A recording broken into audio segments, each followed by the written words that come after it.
there! Today I'm going to be showing you how to make a mini granny square. Here are some supplies you'll need. Yarn, a crochet hook, scissors, and a yarn needle. Let's get started.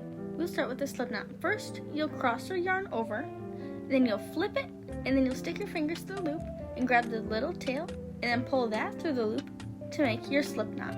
Now you'll put the loop on the hook and then tighten it by pulling the tail. To hold my hook, I put my thumb on the front, my pointer on the back, and wrap my fingers all the way around.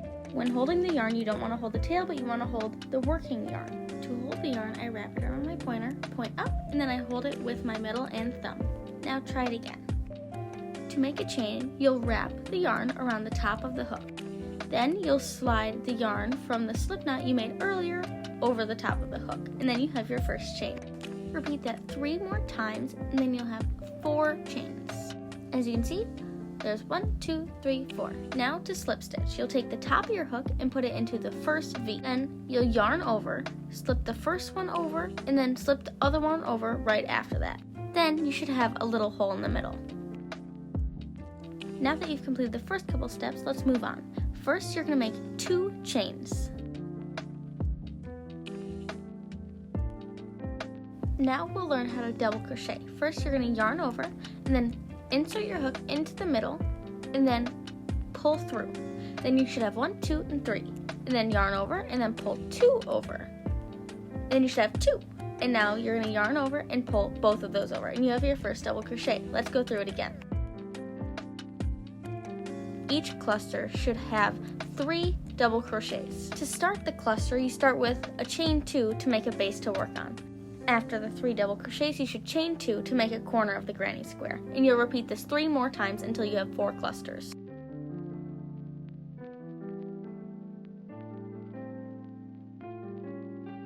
Now that you have 4 clusters and a chain 2, you're going to slip knot and you'll find the first chain 2. You will find the top one right after that, yarn over, pull over one, and then pull over the other. Then you'll chain 1, pull it tight, grab your scissors, cut it off, and then pull it through. Now starting with yellow, first you'll stick your hook through a corner, grab the yarn, hold on, pull it through, and then just tie it in a knot.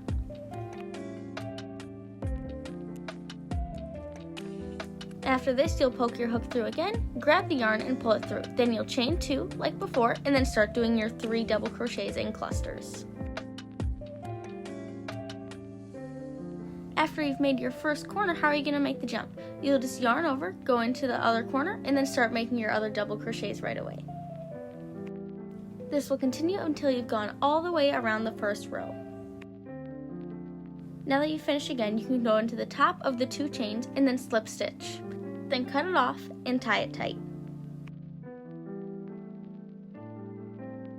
Now starting with blue. Again, you'll insert your hook through the corner, pull your yarn through, and then tie a knot.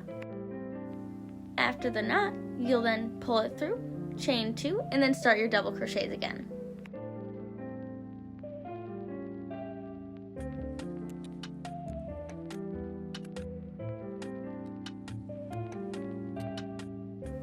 Now, we haven't seen a space like this before, but just like the last bridge that we crossed, we're gonna yarn over and then start our cluster of 3 double crochets. The only thing different about this space is that we don't have to chain 2 in between because it is not on a corner.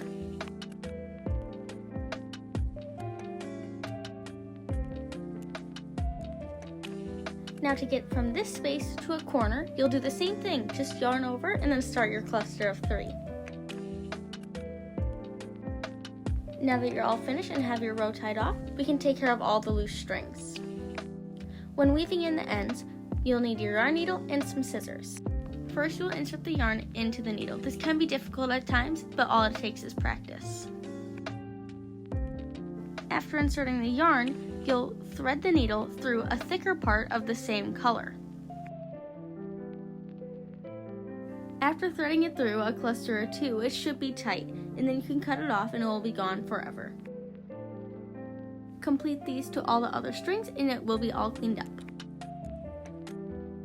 Now that you have a completed granny square, you can make more, and you can make pillows, bags, and many more items. Thank you for watching.